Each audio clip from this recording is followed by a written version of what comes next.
Meus pais me ligaram às pressas, dizendo: por favor, precisamos de você aqui agora. É urgente. Eu vim direto do hospital e perguntei o que tinha acontecido. Eles estavam sentados casualmente no sofá, rindo com minha irmã, que disse: diz pra gente, querida, quanto dinheiro você precisa para fazermos uma viagem de férias? Confrontei-os: vocês me chamaram aqui para discutir quando vamos sair de férias? Minha mãe riu e respondeu: quem disse o vamos? Só nós. Entregue as economias de emergência para sua irmã. Eu disse: não, esse dinheiro é pro meu filho cego. Acabei de voltar do hospital. Eles retrucaram: pare de reclamar. Uma viagem é mais importante que os olhos de uma criança inútil. Meu pai acrescentou: sua filha nunca vai enxergar mesmo. Minha irmã disse: ela não vai entregar desse jeito. Então enfiou um prego no meu pé e riu, dizendo: você não vai sair daqui até nos dar o dinheiro. Mas eles não faziam ideia do que eu estava prestes a fazer. O prego atravessou o topo do meu pé esquerdo, perfurando o tênis e cravando-se no piso de madeira. O sangue se espalhou ao redor do metal enquanto minha irmã Madison recuava, o rosto torcido naquele sorriso cruel que eu conhecia desde a infância. Meus pais continuaram sentados no sofá cor de creme e minha mãe, linda, tomava vinho como se assistisse a um programa de TV interessante, enquanto meu pai, Greg, ajustava os óculos para ver melhor. A dor explodiu pela minha perna, mas permaneci imóvel. Anos trabalhando como enfermeira me ensinaram a controlar o sofrimento físico, a manter a calma quando tudo dentro de mim gritava. Olhei para o prego de uns 8 centímetros e senti algo gelado dominar meus pensamentos. Não era choque, era clareza. Pegue o talão de cheques da bolsa dela, instruiu minha mãe, gesticulando preguiçosamente com a taça. Ela sempre guarda naquela bolsa marrom horrível. Madison caminhou em direção à mesa de entrada, onde estava minha bolsa, o cabelo loiro balançando a cada passo. Ela sempre foi a favorita, a filha dourada que nunca errava. Quando bateu o carro do papai aos 17, culparam o outro motorista. Quando roubou a colega de quarto na faculdade, chamaram de mal-entendido. Quando dormiu com meu ex-marido e destruiu meu primeiro casamento, disseram que eu devia ter sido mais atenciosa com ele. O talão de cheques não vai ajudar vocês, disse calmamente, apesar da dor latejante. O fundo de emergência não está na minha conta corrente. Papai se inclinou à frente, o rosto escurecendo. E onde está então? Esse dinheiro é para emergências da família, e a saúde mental da sua irmã exige férias em Cancún. Qual médico disse isso? Perguntei. O mesmo que receitou o remédio para ansiedade que ela vende na academia? Madison girou, o rosto corando. Você não pode provar isso. Sou enfermeira registrada, Madison. Sei o valor de mercado e sei que seus clientes não têm receita para os comprimidos de Xanax que você vende. Mamãe pousou a taça com um estalo. Como ousa acusar sua irmã? Ela está passando por um momento difícil. É por isso que precisamos do dinheiro. Todos os $37.000. Você vem acumulando esse fundo há anos, está na hora de contribuir com a família. 37 mil. De algum modo, descobriram o valor exato. Eu vim economizando havia 6 anos, desde que minha filha Emma foi diagnosticada com amaurose congênita de Leber aos 2. Cada plantão extra, cada bônus de feriado, cada restituição de imposto tinha ido para aquela conta. O tratamento experimental em Boston oferecia esperança, uma esperança verdadeira, de que minha filha de 8 anos pudesse recuperar um pouco da visão antes que fosse tarde demais para as conexões neurológicas se desenvolverem. Esse dinheiro é pro tratamento da Emma, eu disse, sentindo minhas mãos se fecharem em punhos ao lado do corpo. Ela tem uma consulta com o Dr. Richardson em 3 semanas. O procedimento pode restaurar parte da visão. Parte da visão? Zombou meu pai. Então ela ainda vai continuar praticamente cega. Qual é o sentido? Você está jogando dinheiro fora com uma causa perdida, enquanto sua irmã realmente precisa de ajuda. O prego se moveu levemente dentro do meu pé quando mudei o peso do corpo, e uma nova onda de dor irradiou pela perna.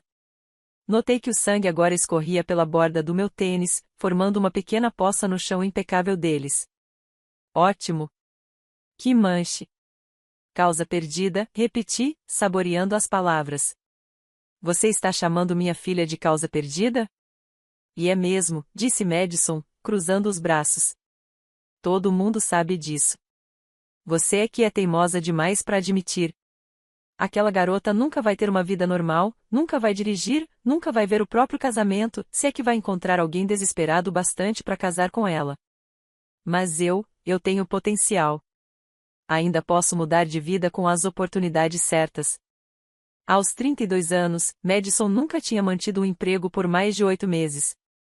Abandonara a faculdade 3 vezes, fora demitida de uma joalheria por roubo e atualmente dizia ser influenciadora de bem-estar com 43 seguidores no Instagram, a maioria, robôs.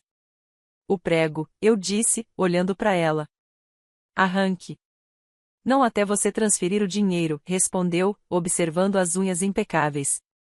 Ou melhor, me dê os dados da conta. Eu mesma faço a transferência. Essa conta tem autenticação em 2 etapas e exige minha digital, menti com naturalidade. Você vai precisar de mim consciente colaborando. Mamãe se animou, viu? Podemos resolver isso juntos.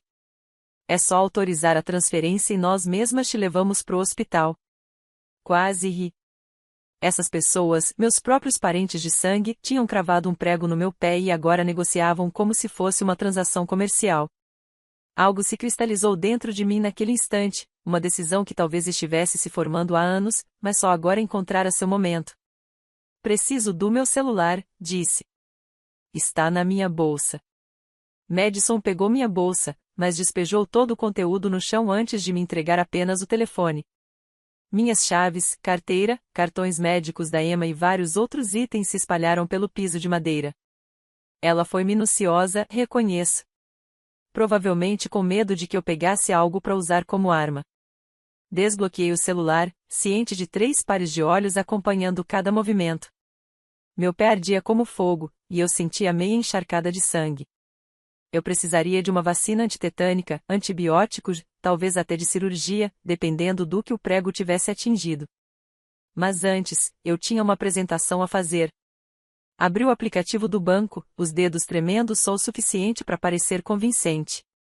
Naveguei até a conta do fundo de emergência, a que tinha 37.283,19 dólares, e posicionei o telefone cuidadosamente. O que você está fazendo? Exigiu Madison, tentando espiar a tela. Configurando a transferência, respondi. Demora um pouco para autenticar. A segurança do banco é rígida. Na verdade, eu havia aberto o aplicativo de gravação e começado um vídeo, posicionando o celular contra as pernas de modo que captasse toda a sala de estar. A lente grande angular do meu celular novo captava tudo. Então abri o aplicativo de mensagens. Mãe, pai, Madison, disse em voz alta, olhando diretamente para cada um deles. Só para confirmar antes de fazer a transferência, vocês querem que eu entregue todo o fundo médico da minha filha Emma, o dinheiro reservado para o tratamento da visão dela, para que a Madison possa ir de férias para Cancún? Sim, respondeu minha mãe impaciente. Já falamos sobre isso. Pare de drama. E vocês estão se recusando a me deixar sair ou procurar atendimento médico pro meu pé até que eu obedeça. Finalmente ela entendeu, disse Madison, revirando os olhos. E você, pai, disse que a Emma nunca vai enxergar de qualquer jeito e a chamou de criança inútil. O rosto do meu pai ficou tenso. Eu disse que não vale a pena jogar dinheiro nela. É diferente. Pare de distorcer minhas palavras. Só quero ter certeza de que entendi bem a situação, falei, enquanto meus dedos se moviam rapidamente pelo celular. Eu não estava transferindo dinheiro.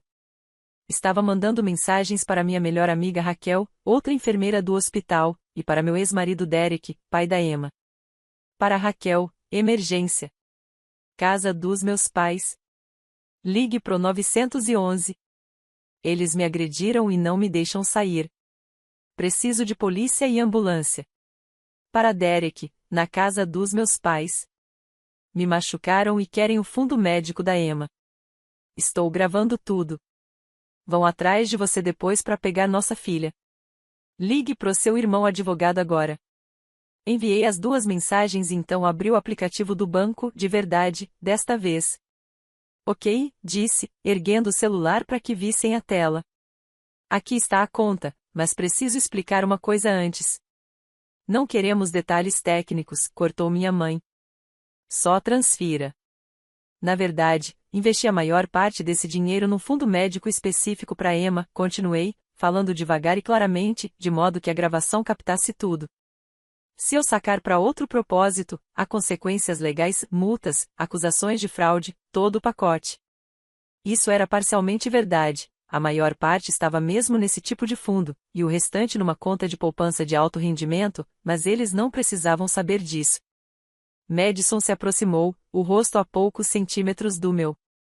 Você está mentindo. Transfira agora ou pego outro prego. Outro prego, repeti, elevando um pouco a voz. Você está ameaçando enfiar outro prego no meu corpo se eu não cometer fraude financeira e negar tratamento à minha filha cega? Não faça parecer algo tão horrível, interrompeu meu pai. Somos família. Família ajuda uns aos outros. Família, repeti suavemente. Certo. Ao longe, ouvi sirenes. Raquel deve ter ligado imediatamente. A casa dos meus pais ficava a apenas 7 minutos da central dos bombeiros. Madison também ouviu e virou a cabeça em direção à janela. Você chamou a polícia? Gritou, avançando para cima de mim. Eu estava esperando por isso. Apesar do prego cravado no pé, me virei com força, ignorando a dor, e joguei o celular para o outro lado da sala, onde ele deslizou para debaixo do rack da TV. Madison correu atrás, xingando. Sua louca. Meu pai começou a se levantar, mas as sirenes estavam mais próximas, claramente chegando à rua. Senta, Greg, sibilou minha mãe. Precisamos combinar a história. Nossa história? Perguntei, olhando pro prego no meu pé, pro sangue no chão, pros objetos espalhados da minha bolsa. Que história poderia explicar isso? A campainha tocou, seguida de batidas pesadas na porta. Polícia. Abra a porta. Madison havia conseguido recuperar o celular debaixo do móvel, mas ele tinha bloqueado automaticamente. Ela olhou para ele, impotente, enquanto as batidas continuavam. Meu pai olhou para minha mãe, que olhou para Madison, e eu vi anos de manipulação ensaiada se encaixando nos olhos deles. Foi um acidente, disse minha mãe rapidamente, levantando-se e alisando a blusa. Você pisou no prego sozinha. Ele estava no chão e você não olhou por onde andava. Estávamos tendo uma conversa de família sobre dinheiro. Uma conversa civilizada, acrescentou meu pai, indo em direção à porta. Você se exaltou, começou a andar de um lado para o outro e se machucou. Madison assentiu com entusiasmo.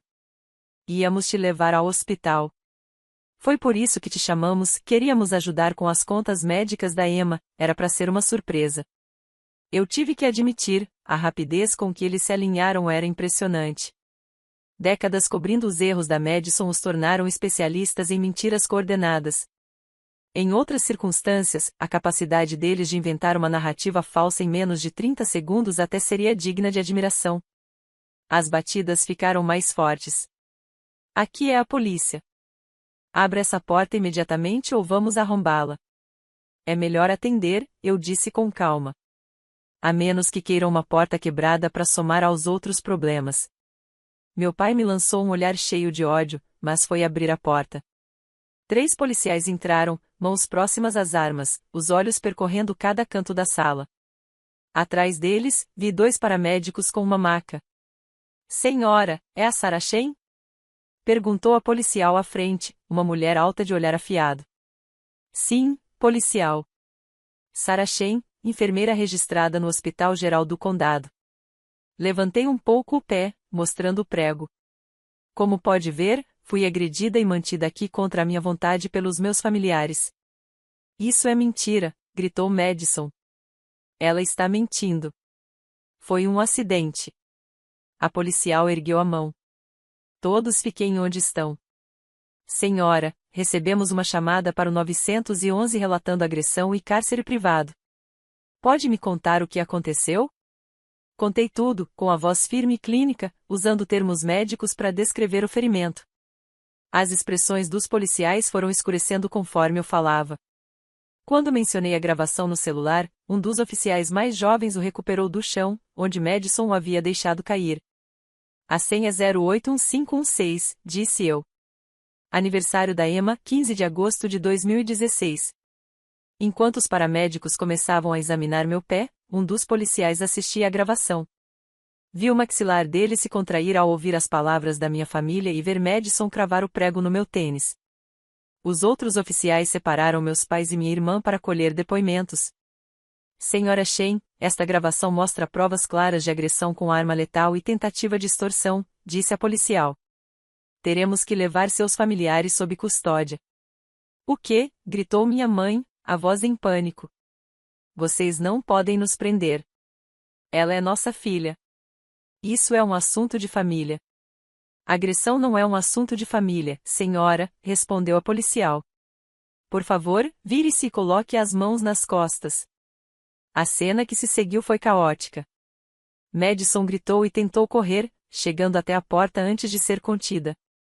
Meu pai discutia sobre seus direitos, exigindo advogados e ameaçando processar a todos. Minha mãe desabou dramaticamente no sofá, alegando dores no peito, que os paramédicos rapidamente concluíram ser fingidas. Enquanto isso, os socorristas cuidavam do meu pé. Uma deles, Kelly, que eu reconheci de treinamentos entre hospitais, balançava a cabeça. Sarah, isso é insano, murmurou. Não acredito que eles fizeram isso com você. Acredite, respondi, observando minha mãe ser algemada. Algumas pessoas mostram quem realmente são quando o dinheiro está em jogo. Aplicaram um analgésico e começaram a extrair o prego, que de fato atravessara meu pé e se cravara no assoalho. Ele saiu com um estalo horrível, e o sangue jorrou imediatamente da ferida. Kelly fez pressão enquanto o colega preparava os curativos. Você vai precisar de cirurgia, confirmou. O prego danificou tendões e talvez tenha atingido um pequeno osso. Eu teria semanas de recuperação, talvez até sequelas permanentes. Enquanto os policiais levavam minha família algemada, Madison se virou para gritar comigo, você vai se arrepender disso. Somos família. Você não pode fazer isso com a própria família. Vocês é que fizeram isso com vocês mesmos, respondi. E com a minha filha, quando a chamaram de inútil. Eles foram colocados em carros separados, ainda protestando, ainda fazendo ameaças. A policial-chefe voltou e se sentou à minha frente enquanto os paramédicos terminavam o atendimento. Meu pai insistiu que não tinha feito nada de errado até o dia em que se declarou culpado em troca de uma pena reduzida. Madison me culpou por destruir a vida dela em uma entrevista da cadeia que só a fez parecer pior. Mas havia algo que eles não sabiam. Algo que eu não contei a ninguém até o julgamento terminar. Aquele fundo de emergência cresceu. No intervalo entre o ataque e a condenação, chegaram doações de desconhecidos que viram a cobertura na imprensa. Pessoas enviaram dinheiro de todo o país, pequenas quantias, na maioria, $5 aqui, 20 ali. Mas foi somando.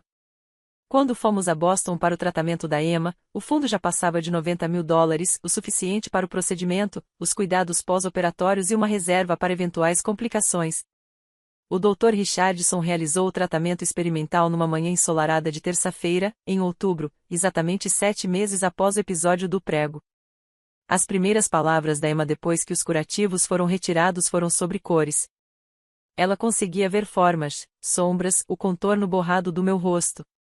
Não teria visão perfeita, mas podia me ver. Após 8 anos de escuridão, minha filha reconheceu o rosto da mãe. Chorei naquele quarto de hospital em Boston, segurando Emma enquanto ela tocava meu rosto e tentava ligar a sensação ao borrão visual. Derek chorou também, e até o Dr. Richardson se emocionou. Foi daquelas cenas que justificam toda dor, tudo valeu a pena. Minha família não viu nada disso. Eles estavam espalhados por penitenciárias diferentes, cumprindo pena pelos crimes. Cortei todo contato, recusei visitas, devolvi cartas fechadas, bloqueei números. Expliquei a Emma, em termos apropriados para a idade, o que havia acontecido, que os avós foram cruéis e estavam de castigo, mas que ela estava segura e amada. As semanas antes do julgamento foram estranhas. Continuei trabalhando no hospital, mancando durante turnos de 12 horas enquanto todos cochichavam sobre o caso. Jornais locais queriam entrevistas e recusei. Meu advogado recomendou manter perfil baixo até o veredito, mas, na verdade, eu só queria focar na Emma e na minha recuperação. Marcos, o irmão advogado do Derek, tornou-se um aliado inesperado naquele período. Ele revisava cada evidência comigo, me preparando para o contra-interrogatório. Sentávamo-nos no escritório dele no centro, passando pelos depoimentos enquanto eu treinava a controlar as emoções. Vão tentar te retratar como vingativa, me avisou Marcos numa tarde, deslizando um bloco de notas pela mesa. A defesa vai pintar você como alguém que os armou, que provocou deliberadamente a situação. Como? Perguntei, de verdade confusa. Fui chamada do hospital durante o plantão. Vão dizer que eu sabia o que queriam, que vim preparada para gravar. Que provoquei a Madison até ela explodir.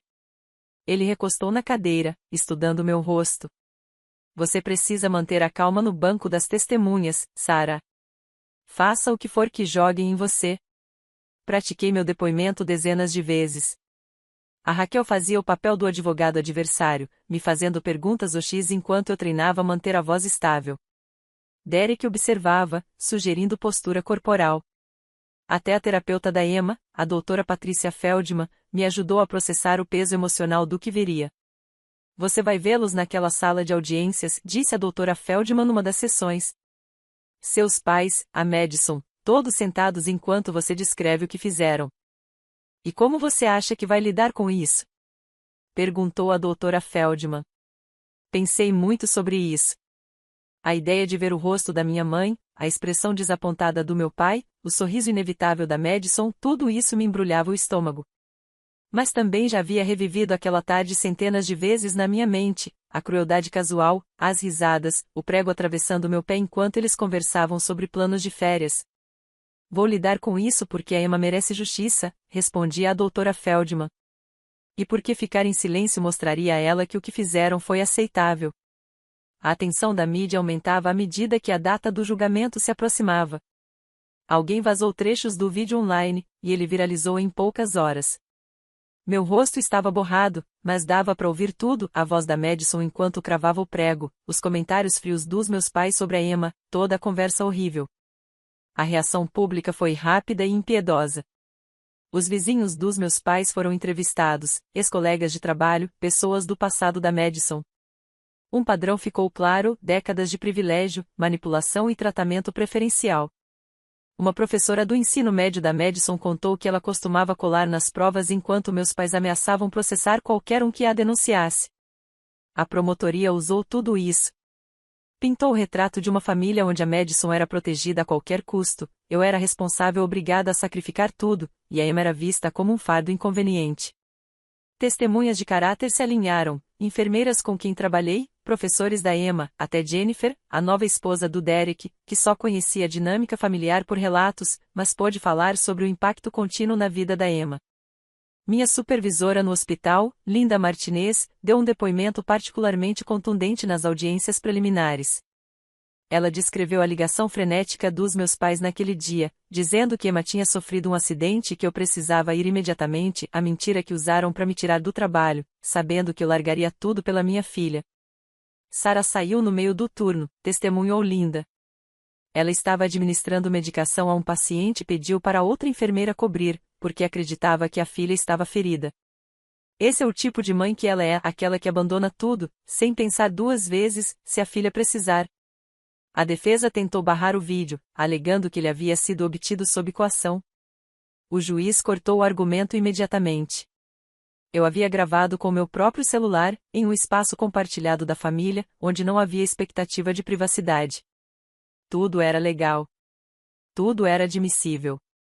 O advogado da Madison, um jovem astuto chamado Trevor Banks, tentou uma abordagem diferente, sugeriu que eu tinha problemas de saúde mental, que o estresse da enfermagem havia me deixado paranoica e instável. Ele convocou meus registros médicos, procurando qualquer histórico de tratamento psiquiátrico. Não encontrou nada, porque não havia nada.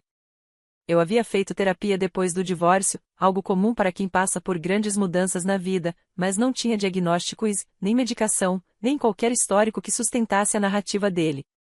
O tiro saiu pela culatra quando minha ex-terapeuta testemunhou que eu era uma das pessoas mais equilibradas e racionais que ela já havia atendido. A advogada dos meus pais, uma mulher mais velha chamada Margaret Rives, tentou outro ângulo. Quis pintar o incidente como um mal-entendido, uma briga familiar que havia saído do controle. Apontou para a idade dos meus pais, a ausência de antecedentes criminais, o fato de serem pilares da comunidade suburbana. São avós, argumentou em uma das audiências. Pessoas que criaram 2 filhas, pagaram seus impostos, foram à igreja todos os domingos. Um momento de mau julgamento não deveria definir toda uma vida. Mas o promotor, Daniel O.A., estava preparado. Ele apresentou registros financeiros mostrando que meus pais nunca haviam contribuído para o tratamento da Emma, apesar das economias substanciais de aposentadoria. Mostrou e-mails em que minha mãe se referia a Emma como problema da Sarah e sugeria que eu deveria ter considerado minhas opções quando o diagnóstico saiu. Tocou uma mensagem de voz de 3 anos atrás, em que meu pai dizia que eu estava jogando dinheiro fora ao continuar tentando o tratamento. Não era um momento de mau julgamento. Era um padrão, um modo de ver minha filha como algo menos que humano, um incômodo, algo descartável. O júri precisava enxergar isso, e Daniel fez questão de garantir que vissem. O julgamento em si foi quase anticlimático. As provas em vídeo não mentem. O júri deliberou por menos de 4 horas antes de retornar com veredictos de culpa em todas as acusações. Madison pegou 18 anos. Meus pais, 6 cada um. Eles estariam velhos quando saíssem. Se saíssem. Minha mãe havia desenvolvido hipertensão na prisão. O coração do meu pai já não era bom. Madison teria 50 anos antes de voltar a sentir o gosto da liberdade. Eu testemunhei, é claro. Subi ao banco das testemunhas e contei tudo em detalhes dolorosos. Descrevi a sensação do prego atravessando meu pé, a crueldade fria nos olhos da minha irmã, a completa indiferença dos meus pais com relação à neta. O promotor pediu que eu mostrasse minha cicatriz ao júri, um círculo rugoso no topo do pé que ainda dói quando chove. Os advogados de defesa tentaram me pintar como vingativa, sugeriram que eu havia armado uma cilada para minha família. Mas o vídeo não sustentava essa versão. Nem o histórico criminal da Madison, nem os registros financeiros dos meus pais, que mostravam que eles a salvavam de encrencas havia anos enquanto nunca contribuíam com um centavo para o tratamento da Emma. A juíza, uma avó também, foi especialmente dura na sentença. Chamou as ações deles de repugnantes e de traição dos laços mais fundamentais da família. Observou que não demonstraram arrependimento nem compreensão da gravidade dos próprios crimes. A pena que ela impôs foi a mais alta dentro das diretrizes. Não senti triunfo quando o martelo bateu. Senti cansaço.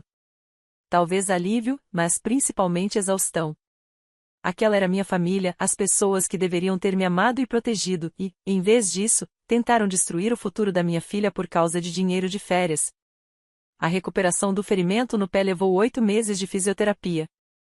Ainda manco um pouco quando estou cansada, e a cicatriz dói no frio, mas voltei ao trabalho, continuei sendo enfermeira e segui economizando para as necessidades futuras da Emma. A vida seguiu em frente. Emma começou a estudar em uma escola especial voltada para crianças com deficiência visual. Sua visão parcial permite que ela se locomova com mais independência do que antes, e ela está florescendo. Lê em letras grandes, usa tecnologia adaptativa e tem grandes sonhos, quer ser professora para crianças cegas. Aos 9 anos, ela é mais corajosa do que eu jamais fui. Derek e eu voltamos a ser amigos, convivendo em paz como pais. Ele se casou novamente no ano passado com uma mulher chamada Jennifer, que trata Emma como se fosse sua própria filha. Às vezes jantamos juntos, celebramos as conquistas da Emma como uma verdadeira unidade familiar. Não é um arranjo tradicional, mas funciona. Quanto à minha família biológica, penso neles raramente. Às vezes vejo algo que me lembra uma memória da infância, de antes de tudo se tornar tóxico, antes do comportamento da Madison se tornar incontrolável e dos meus pais escolherem a conivência em vez da responsabilidade. Esses momentos doem, um luto silencioso pelo que poderia ter sido. A parte mais difícil veio cerca de 3 meses após a sentença. A irmã da minha mãe, tia Carol, entrou em contato. Estava afastada da família havia anos por causa de uma briga que eu nunca compreendi totalmente, mas havia visto as notícias e quis se reaproximar. Encontramo-nos para tomar café em um lugar tranquilo perto do hospital. Eu devia ter te avisado, disse Carol, mexendo o latte com as mãos trêmulas. Sua mãe, minha irmã, sempre foi assim. Madison a lembrava de si mesma quando jovem, impulsiva e descuidada. Eu, por outro lado, lembrava nossa avó, responsável e, segundo ela, entediante. Ela te ressentia por isso. Essa revelação me atingiu mais forte do que eu esperava. Passei anos me perguntando o que eu havia feito de errado, porque nunca era o suficiente, porque os fracassos da Madison eram celebrados enquanto minhas conquistas eram ignoradas. Ouvir que tudo se resumia à projeção, que minha mãe me via como um reflexo de tudo que rejeitava em si mesma, foi ao mesmo tempo libertador e devastador. Carol me contou histórias que eu nunca tinha ouvido. Como minha mãe havia sido noiva de outro homem antes do meu pai, alguém de família rica, e sabotou o relacionamento com comportamentos cada vez mais instáveis, culpando todos os outros quando ele foi embora. Como havia sido demitida de vários empregos por roubo antes de virar dona de casa. Como sempre favoreceu Madison porque o egoísmo da minha irmã refletia seus próprios desejos reprimidos. Ela me transformou na vilã da família quando confrontei o comportamento dela, explicou Carol com os olhos tristes. Disse que eu era invejosa, amarga, que queria destruir a família. E seu pai foi junto, porque era mais fácil ceder do que enfrentá-la. Perguntei por que ela nunca havia tentado me procurar antes, porque me deixou crescer acreditando que eu era o problema. A resposta de Carol foi honesta, ainda que covarde. Disse que tentou uma vez, quando eu tinha 13 anos, mas minha mãe ameaçou processá-la, alegando que ela tentava alienar as filhas. Em vez de lutar, Carol recuou, convencendo-se de que eu ficaria bem, porque sempre pareci forte. Eu estava errada, disse ela, com lágrimas escorrendo pelo rosto. Eu devia ter lutado com mais força. Devia ter estado lá por você. Sinto muito, Sarah. Eu não sabia como responder a esse pedido de desculpas. Parte de mim queria gritar, apontar todos os momentos em que uma intervenção adulta poderia ter mudado tudo. Outra parte compreendia as dinâmicas complicadas do abuso familiar, como a conivência e a evasão acabam virando mecanismos de sobrevivência. Optei pela honestidade. Agradeço por me dizer isso, respondi com cuidado, mas não estou pronta para ter outro vínculo familiar agora. Talvez um dia, mas preciso de tempo para processar tudo. Carol assentiu, compreendendo. Deu-me seu número e e-mail, pediu que eu a procurasse se precisasse de algo, e foi embora. Fiquei naquele café por mais 1 hora, tomando café frio e repensando toda a minha infância sob essa nova perspectiva. A terapeuta de Emma me ajudou a lidar com as implicações na sessão seguinte. A ideia de que o favoritismo da minha mãe não tinha a ver com algo que eu fiz ou deixei de fazer, mas sim com os próprios conflitos dela, foi ao mesmo tempo libertadora e revoltante. Todos aqueles anos tentando ser boa o bastante para merecer um amor que nunca seria dado livremente. Como você se sente em relação à sua mãe agora? Perguntou a doutora Feldman. Triste, admiti. Não por ela, mas pela mãe que eu merecia ter e nunca tive. Com raiva porque ela olhava para Emma e via mais um fardo, em vez da menina incrível que ela é. E aliviada por estarmos livres daquela toxicidade. A recuperação do meu pé continuou em meio a todo esse processo emocional. Fisioterapia 3 vezes por semana, exercícios em casa, progresso lento medido em graus de flexibilidade e passos sem mancar. Meu fisioterapeuta, um homem paciente chamado James, acabou se tornando outra fonte inesperada de apoio. Você é uma das pacientes mais fortes que já tive, disse-lhe durante uma sessão particularmente difícil. A maioria das pessoas teria desistido, aceitado o defeito, adaptado à vida. Mas você continua insistindo. Eu continuava porque precisava estar bem para Emma, porque não podia deixar que as ações da minha família me deixassem permanentemente incapacitada, porque desistir não fazia parte de quem eu sou. 8 meses de trabalho árduo valeram a pena. Andava sem mancar na maior parte dos dias. Voltei a correr não tão rápido quanto antes e reassumi minhas funções completas no hospital. Meus colegas organizaram uma pequena comemoração no meu retorno aos plantões regulares. Nada extravagante, apenas um bolo na sala de descanso e alguns discursos sinceros sobre resiliência. Raquel me deu uma foto emoldurada de Emma tirada em uma de suas sessões de terapia. O rosto dela brilhava de alegria. Guardei a foto no meu armário, como lembrete de por que tudo aquilo tinha valido a pena. Às vezes Emma ri de algo, mostra um desenho que fez ou fala animada sobre as formas que agora consegue enxergar. E eu me lembro do motivo de ter feito o que fiz. Naquele dia, não protegi apenas o fundo médico dela. Protegia de pessoas que a viam como menos, como descartável, como alguém que não valia o investimento. A última notícia que tive foi que Madison se envolveu em 3 brigas na prisão e estava em isolamento. Mamãe cumpria pena em regime de segurança mínima, trabalhando na biblioteca. Papai teve um infarto no ano passado, não fatal, e estava na ala médica. Nenhum deles tentou entrar em contato com Emma, o que para mim estava ótimo. Às vezes me perguntam se me sinto culpada, se me arrependo de tê-los denunciado. A resposta é simples: não. Eles fizeram escolhas, enfrentaram as consequências. Isso não é crueldade. É justiça. Eles atravessaram um prego no meu pé e riram.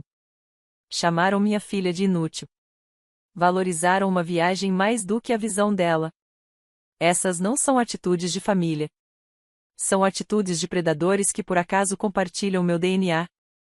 Família de verdade, a que vale a pena ter, apoia, ergue, celebra as vitórias uns dos outros e lamenta as perdas juntos. Encontrei essa família fora dos laços de sangue. Raquel, que ligou para o 911 sem hesitar. Derek, que deixou de lado nossos problemas do passado para proteger nossa filha. O irmão dele, Marcos, o advogado que trabalhou de graça para garantir que a justiça fosse feita. Jennifer, que trata Emma com gentileza. As enfermeiras com quem trabalho, que doaram dias de licença quando eu ainda estava me recuperando. Os desconhecidos que enviaram $5 para ajudar uma menina cega que nunca conheceriam. Isso é família. O resto é apenas biologia. O próximo procedimento de Emma está marcado para o ano que vem. O Dr. Richardson acredita que a visão dela pode melhorar ainda mais com outro tratamento. O fundo tem dinheiro suficiente para cobrir tudo, graças à economia cuidadosa e às doações inesperadas. Voltaremos a Boston, ficaremos no mesmo hotel, visitaremos os mesmos parques e, desta vez, Emma poderá ver as folhas de outono mudando de cor, algo que ela só tinha lido em seus livros de letras grandes. Ela verá o Rio Charles, os prédios históricos, as ruas movimentadas. O mundo será mais claro, mais brilhante, mais acessível. Meu pé provavelmente vai doer durante a viagem, frio e velhas lesões não combinam. Mas vou caminhar por Boston de mãos dadas com minha filha, observando-a descobrir as maravilhas visuais pela primeira vez. E, a centenas de quilômetros dali, as pessoas que tentaram tirar isso dela estarão em suas celas, vivendo com as consequências de suas escolhas. Isso não é vingança. É apenas a ordem natural das coisas. Você colhe o que planta, e eles plantaram crueldade. Eu plantei proteção, amor e determinação. Agora, cada um de nós colhe o que semeou. Durmo tranquila. Minha consciência está em paz.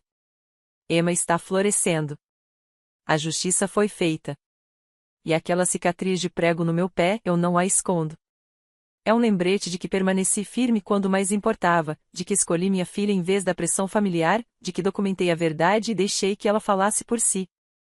Alguns dizem que eu devia ter tentado mediação, terapia familiar, dado a eles outra chance. Essas pessoas não viram o olhar da minha irmã quando cravou o prego na minha carne. Não ouviram meus pais rindo depois. Não viram o próprio pai chamar a neta de inútil e dizer que ela não valia a pena ser salva. Eu lhes dei muitas chances ao longo dos anos, cada vez que Madison roubou algo, cada mentira que meus pais contaram para encobrir, cada feriado em que eu era obrigada a fingir que éramos uma família normal e funcional. O prego foi apenas o símbolo final e visível de uma relação que já estava quebrada há muito tempo. O ponto de ruptura chegou e eu escolhi me libertar, não me destruir. Emma vai crescer sabendo que a mãe dela lutou por ela, a protegeu, se recusou a sacrificar seu bem-estar por pessoas que não mereciam consideração. Esse é o legado que estou construindo. O fundo de emergência ainda existe, crescendo a cada contribuição de salário. Agora está destinado ao futuro de Emma, à sua educação, aos seus cuidados médicos contínuos, a tudo de que ela precisar para prosperar em um mundo que nem sempre acolhe pessoas com deficiência. Ninguém vai mexer nesse dinheiro, exceto ela, quando estiver pronta. E se minha família algum dia for liberada, tentar entrar em contato, exigir desculpas ou reconciliação, eu tenho esse vídeo armazenado em 3 locais seguros e distintos, pronto para lembrar aos tribunais exatamente quem eles são e do que são capazes. Também já tenho uma medida protetiva redigida e pronta para ser protocolada ao primeiro sinal de contato. Algumas pontes precisam queimar. Algumas famílias são tão tóxicas que distância não é crueldade, é autopreservação. Aprendi essa lição ao custo de um tendão e 2 ossos fraturados. Mas Emma aprendeu que vale a pena lutar por ela, que tem um valor incalculável e que a mãe dela sempre escolherá o bem-estar dela em vez da obrigação familiar. É um preço justo, um prego no pé em troca do futuro e da tranquilidade da minha filha. Eu faria tudo de novo amanhã, se fosse preciso.